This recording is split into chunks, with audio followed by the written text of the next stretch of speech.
Can AI help us build a better YouTube channel? That's what we're exploring this week in the Data Radio Show. Hello there, and welcome to this week's episode of the Data Radio Show. This week, we're exploring the use of AI in building content streams, specifically ours. Before we kick off, though, with a bit of an explanation, make sure you hit that like button and subscribe to the channel. It being halfway through the year, we wanted to revamp our YouTube page a bit, and we've got some content on there that we're really proud of. And there's some highly technical stuff and some fun stuff and a range of topics and experts that we know audiences can learn a lot from. But we also know that there's a lot of great content creators out there in the same space, and we don't want to come across like we're copying them. After all, they're brilliant at what they do. We like to think we offer something a little bit different. But sometimes, like all content creators, we get a little too close to a project and can miss changes that would be better for the audience. So we asked for help from Google's deep research. We set it on a mission, do an analysis of the channel, the DataPro newsletter, and the classroom that we have on Skool and tell us what we can do better. It took 4 hours, but the final analysis was incredibly in-depth, and it had some surprisingly good feedback that we hadn't considered. It gave us an objective perspective, so we've implemented the suggested changes. Here, let me show you. The first thing that we did was look at what worked well, some of which we can't even take credit for, and that's the Data Vault Friday sessions from Scale Free. Each Friday they answer a user question about Data Vault, often hosted by one of the co-creators of the model, Michael Olszymski.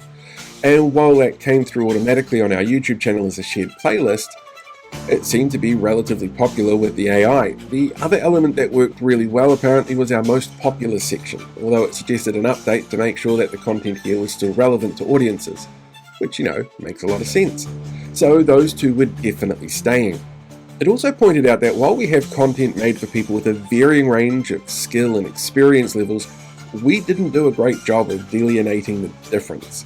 So we did 2 things to correct this. We created specific playlists, beginner, intermediate, expert, and one there for the DataPro.News podcast, a weekly podcast that we use Notebook LM to create based on our weekly newsletter, and an other stuff section. Here's where you'll find more generalized content like our weekly dive into historical figures around data like Alan Turing or Grace Hopper or Tim Berners-Lee, as well as other deep dives that we do like our Data Battleground series, which highlights the mostly real-world outcomes of data use that helped highlight to the wider public the importance of data management and privacy. And then we color-coded the content. It seemed like a really simple change to make in hindsight. We created all new thumbnails using a really simple system based on our logo. The bright blue content is for beginners, people who are just starting out in data, maybe looking at a career change, or wanting to learn more about some of the organizations that we work with and the tools that they have. The darker blue is what we've called intermediate level. It's more detailed content for people who have some experience in the field, a little bit more technical, but actually still really accessible. And then we have the orange expert level. This content is much more technical and specific. Here you'll find case study presentations, masterclasses, expert information and advice. And then for the other content, we've made it purple because it's in the logo and not because it's Patrick Starr's favorite color. The other element of design that we've updated is faces. The analysis pointed out that we needed more human faces to help people engage with the content, but also that they didn't need to be photoreal, because often data professionals will look at the staged thumbnails of some creators and be turned off by it. You guys are a pragmatic bunch, you understand, but a face still helps people connect if they don't know the content. So we've updated a lot of the images that we use to create a range of image styles so that we could use them across the thumbnails.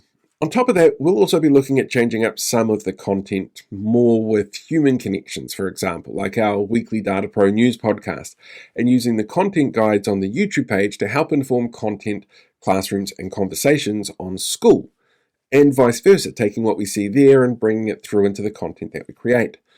And all of this, sure, it looks very pretty and ordered, but the outcomes are probably what you're here for. Within 4 days of these changes, we found a 4% increase in follower count, a 2% increase in click-through rates, and an increase of 2 minutes average view time, and an increased impression rate of 47%. we saw a significant jump in viewer time focusing on content that viewers felt matched their competency level, with expert-level content suddenly being the content with the longest viewer retention over the podcast newsletter audio, which had dominated that particular metric for months. Of course, it is early days for the changes, but the insights we gained by using an AI tool like Google Deep Dive have so far given us a bit of a boost by knowing the way that Google-specific algorithms work. And if you're listening to this as an audio podcast on a podcast platform, then come on, I invite you to go and check out the page. It's linked in the description along with our newsletter, the sign-up page for it, and of course our Skool Classroom. Right, I think that's it for this week. A relatively short one in comparison. No interview to sit down and have to learn about stuff directly. But make sure that you hit that like button if you haven't done so already, or subscribe to the channel if you haven't already. Make sure you live long, prosper, be one with the force, and I will catch you guys all next time.